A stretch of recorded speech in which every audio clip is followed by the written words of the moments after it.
Howdy all, it is me, JSoldierPro once again. Today I am continuing my quest to rank every single track from Super Mario Kart to Mario Kart 8 Deluxe. And that means that it is time to rank all 16 tracks in Mario Kart 64. I hope y'all enjoy. Number 16, Rainbow Road, which starts us off in bad tier. This track looks absolutely gorgeous, has an incredible soundtrack, and even uses elevation well throughout. But unfortunately, the gameplay absolutely sucks. This track takes upwards of 5 minutes to complete without the use of broken unintended shortcuts. There is railing around the entire track, meaning it is straight up impossible to fall off if playing as intended, and the chain jumps that go around the track are not only super infrequent, but also very easy to avoid by simply hugging the railing.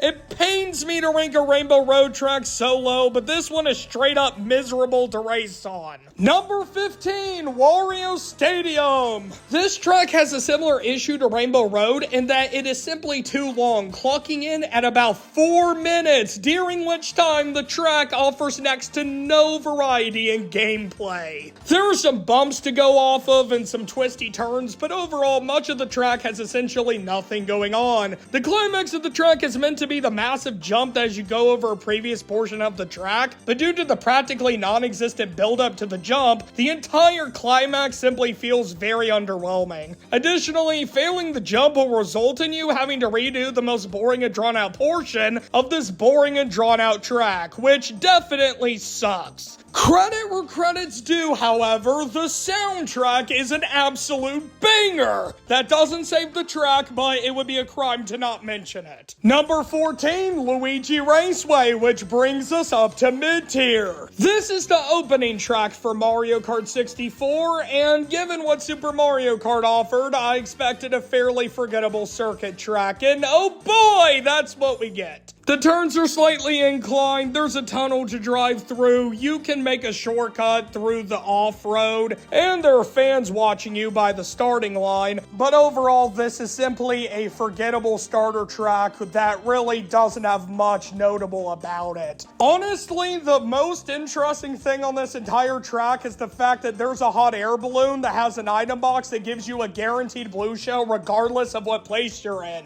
I will admit this is a pretty questionable addition to the literal first track of the game, but at the same time, it's interesting. So you know what? Good job, Nintendo. Number 13, Toad's Turnpike, which brings us up to decent tier. This track has a very creative concept where players have to race down a highway and dodge traffic in the process. The concept of the track is quite enjoyable, and add to that an absolutely gorgeous atmosphere and a beautiful soundtrack, and the track as a whole sounds like it should be much higher in the ranking. Unfortunately though, this track also has very inconsistent difficulty, as in some cases there are nearly no vehicles at all, and at other times it is nearly impossible to go around without getting hit. Additionally, there's also extra mode, which makes the vehicles come towards you, and while this is funny, it is also straight up stupid difficulty-wise. Add to this, you're racing around a figure 8, and it's no wonder why the layout gets extremely boring very quickly. Excellent concept, but simply wasn't executed well. Number 12, Kalimari Desert. This track takes place in an arid desert, and in this desert, there's a train that goes around on its own route on some train tracks. There are 2 points in the track where the train tracks intersect with the main route that players race on, meaning that there's 2 points in the track where the train can actually block the way potentially. This allows for there to be a very interesting risk versus reward element, since players have to decide whether to risk getting in front of the train or simply waiting for it to pass by. This can lead to players getting crazy breakaways, but the track does have a lot of off-road, which does allow players to catch back up by making some crazy shortcuts. I am a fan of the train on this track, and it really does make this track stand out, but unfortunately that's for pretty much all this track is going for it, and this results in massive chunks of the race where literally nothing is happening. On a side note before moving on, this track also has one of the weirdest design choices in Mario Kart history. You don't get a lap count by driving normally through the tunnel, but you can get a lap count in the tunnel by driving backwards into it, crossing the finish line that you can't even see while in the tunnel, turning back around, activating a star, and crossing the finish line, this time going forwards while your star is active. And as long as it's on laps 1 or 2, it'll give you a lap count. Seriously, why is this in the track? Number 11, Moo Moo Farm. Players race around an oval around which there are a ton of Moo Moos, and while these are very simple, idle background objects, they're so cute and charming I can't help but absolutely love them. On the racetrack itself, there are plenty of Monty Mills to avoid, and unlike Super Mario Kart, they're actually fun in this game. A detail I really like is the fact that the Monty Mills are only placed towards the interior of the track, meaning they're easy to go around at the cost of losing time, which adds a small element of complexity to a very simple track. Overall, this track has fun theming with a catchy soundtrack, but it's simply too basic to rank any higher. Number 10, Mario Raceway, which brings us up to good tier. This track, for whatever reason, has an addiction to oversizing everything, Texan style. A giant Mario billboard greets you, there are giant piranha plants to avoid, a giant mushroom to look at, and even a giant pipe you drive through at the end of the track. This track has a fun and charming atmosphere, along with some shortcut potential during the latter half. My only complaint is that it can be a little bit hard to stay on the road at times, but this isn't much of an issue. Number 9, Frappe Snowland. This track has you race through a beautiful wintry wonderland, and I doubt I even have to say it, but this track is visually stunning and has a beautiful soundtrack as well. The atmosphere of the track is definitely the highlight. While not as strong as the atmosphere, the gameplay is definitely still enjoyable on this track, even though there are 2 noticeable issues. First of all, the amount of snowmen around the track is a little bit excessive, and I do think it would have been best to have reduced the amount slightly. The second and much bigger issue, however, is the off-road, and it's all Lakitu's fault. There's no way to tell which areas Lakitu will pick you up and which areas are fair game to cut off, which ultimately makes trying to do off-road shortcuts on this track a nightmare. Overall, a good drive through a wintry wonderland despite its flaws.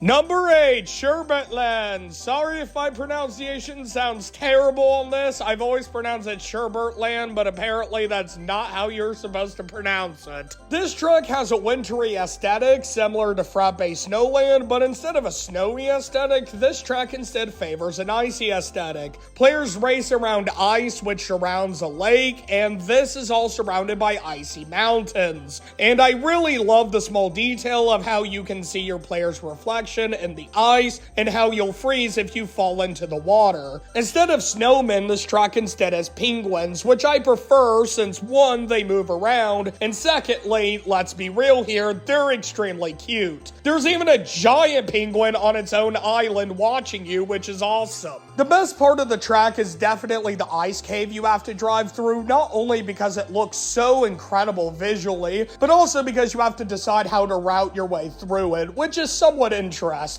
It's pretty fun to try to dodge the penguins while going fairly quick through it. Unfortunately, the outside portion does hold the track back as there's not as much going on with it, but it's still enjoyable for what it is. Overall, this is easily the most underrated track in the game, and it's one I genuinely enjoy playing. Number 7, Choco Mountain.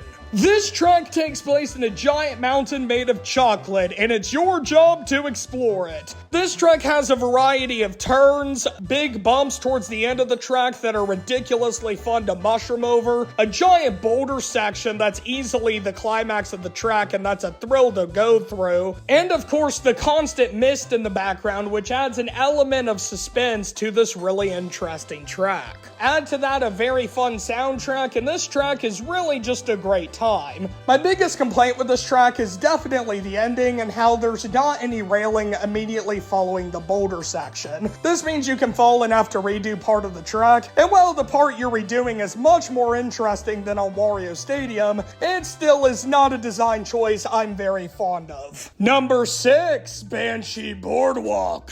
This track has a very creepy and unnerving atmosphere that fits well with the difficult nature of the track. Similar to Rainbow Road, there are a lot of railings around the track, but unlike Rainbow Road, there are constant breaks in the railing, meaning that you can fall off into the water if you're not careful. There's also a giant Cheep Cheep that jumps out of the water, as well as a giant spooky house, which is not only infested with bats, but is also breaking apart. Add to all of this a very creepy and unnerving soundtrack, and you have a legitimately scary track. This is a spooky, haunted Mario Kart track done right. Number 5, Royal Raceway. This track offers plenty of twists and turns to help keep you interested, as well as tons of shortcut potential in the off-road. However, this track is, of course, most famous for the gigantic jump that you get to do, which is without a doubt the coolest jump in the entire game. Seriously, this thing is such a blast to go off of every time. Additionally to that, I love the detail of how you can go and visit Peach's castle from Super Mario 64. This admittedly has zero value if you're racing around the track normally, and actually is just about the worst thing you can do on a normal race. However, it is so fun to explore in time trials, and it's so unnecessary to include, but the fact it's here anyways makes this my single favorite Easter egg in the entire Mario Kart series. This is overall a pretty fun track, but unfortunately the drivability of some parts really brings it down a little bit. I'm serious, the ending part in particular really just doesn't function great. This sharp turn is pretty difficult to do while staying on the track, so oftentimes you'll find yourself landing in the off-road, and then you have to crawl your way back up because it's in a depression of sorts. Also, sometimes if you're towards the water but not quite over the edge, the game seems to just decide that you should tumble your way into the water. Not really sure why that's a thing, but it is. This is still a very enjoyable track, even with the obvious drivability issues present, but the drivability issues definitely do bring down the track somewhat. Number 4, DK's Jungle Parkway. This track has you race through a tropical jungle and has various parts to keep you entertained. You have to race by the bank of a river, you have to go off a giant ramp that sends you to the other side, you have to race through the jungle interior on this winding pathway, you have to go over this extremely narrow bridge over a giant drop down to some water, and then you also have to go through this gigantic cave. Every part of this track feels unique, and the theming is well done throughout as well, which just makes the entire experience that much more enjoyable. My favorite part of this track is absolutely the cave section, just because of how cool it looks, and also the fact that you can actually go off onto the side, and it's extremely fun to cut off the turn. This is an enjoyable track with nice theming, but unfortunately there are two notable issues. First of all, the music is quite literally some of the worst in the entire series. And secondly, the ramp that I mentioned prior sends you into a sharp 90-degree turn. This is one of the worst design choices on any track in the entire series, and on top of that, it's baffling because it also has a very easy workaround. Don't have the sharp 90-degree turn. Just have players go forward immediately after the jump ramp,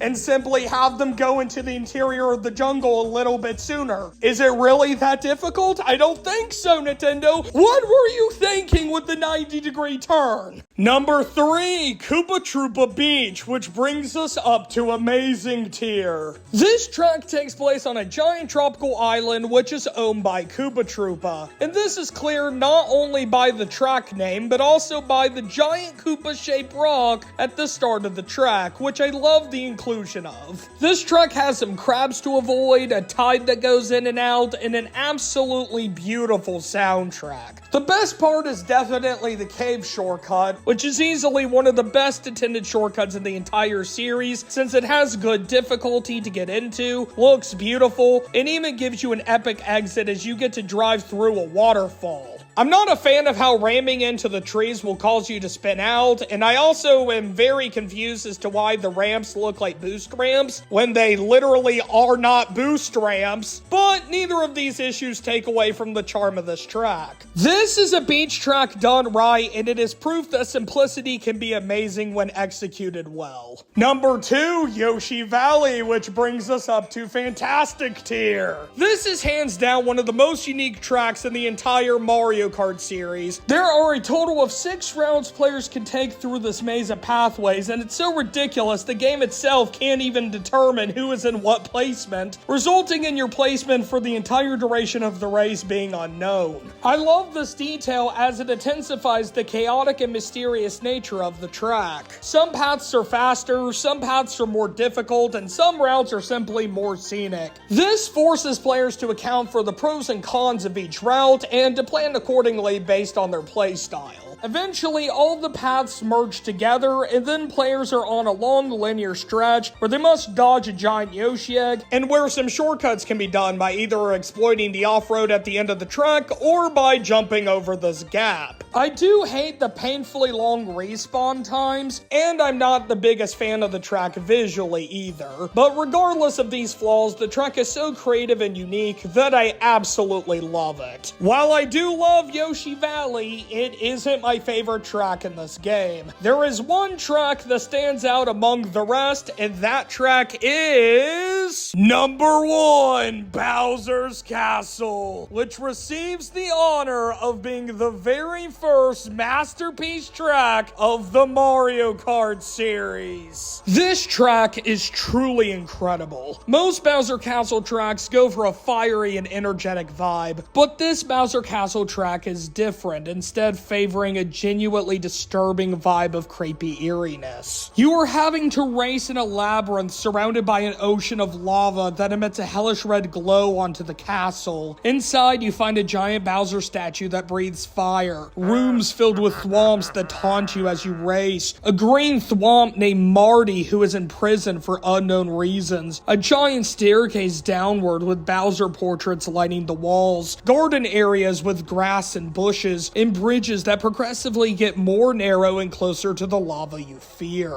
All of this combined with the last part of the track having you go up a spiral where you have to parkour across the castle's exterior, and with the constant eerie soundtrack in the background, makes this what I'll argue to be the most legitimately disturbing track in the entire series. The track is simply unnerving to the core, and the gameplay is a blast throughout, with thwomps being excellent hazards to avoid, the various rooms of the castle each offering something unique, the transition between inside to outside the castle giving an incredible sense of progression, and even the basic off-road shortcut being possible towards the beginning of the track as a bonus, with it offering absolutely incredible theming, music, and gameplay. Bowser's Castle receives the honor of being my favorite track in Mario Kart 64. I'm a Wario. I'm gonna win.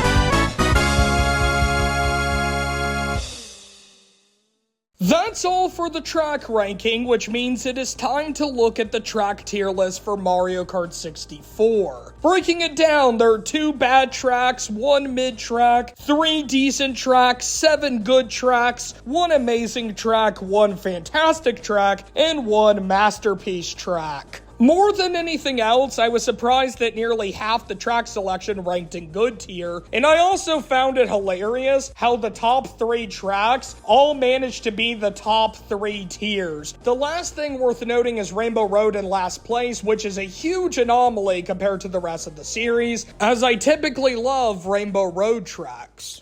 Mario Kart 64 improved upon the groundwork established by Super Mario Kart in so many ways. This game is the first in the series to have tracks in 3 dimensions, which allowed tracks to be more complex and creative than ever before. This game offers far more track variety, more like what we see in modern entries. While Super Mario Kart had 20 tracks, it only had 8 unique track themes, with over half the track selection being made of repeats. Compare this to Mario Kart 64 64, which has all unique track themes, aside from 3 raceway tracks. And even then, each raceway track is quite different from each other, theming and gameplay-wise, despite the similar naming. This game also added to the series several new items, including the banana bunch, the fake item box, the golden mushroom, and of course, who could forget the infamous blue shell. This game also added to the Mario Kart series Donkey Kong as a playable character, who has since become a main staple of the series. In addition to all of that, the game also doubled the maximum number of players that could play at once to 4, and even added a brand new multiplayer exclusive mode called Versus Mode, where up to 4 players can race on tracks in any order they want without any CPUs. On top of all of that, the controls are much better compared to Super Mario Kart, generally making the gameplay experience more pleasant. While there's a lot to praise about this game, there's also some notable issues. The CPUs are absolutely brutal and are notorious for cheating a lot. It's too complex to cover here, but if you're interested, I'll leave a link in the description to this video that details the specifics. Long story short, however, the CPUs have a lot of unfair advantages, and this can make racing against them extremely frustrating. Additionally, this game is extremely broken, and while this can lead to a lot of extremely fun and creative shortcuts that players can utilize, it also can lead to some of the most baffling interactions that you'll ever see in a Mario Kart game, which again can be extremely frustrating and feel extremely unfair.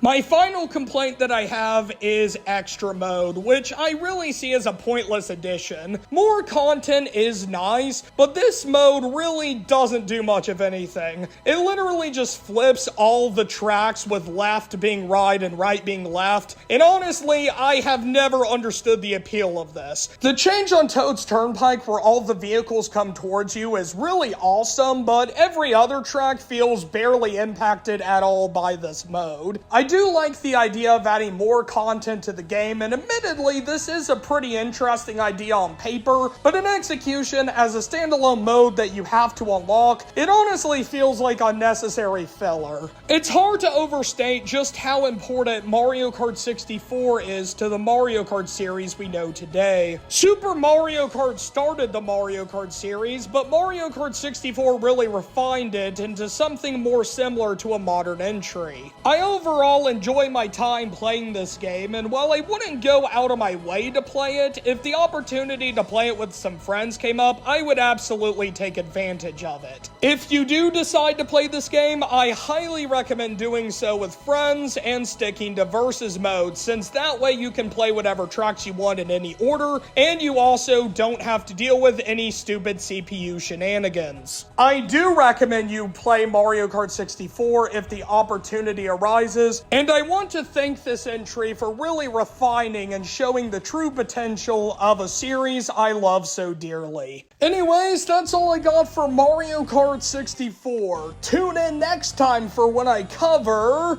Mario Kart Super Circuit!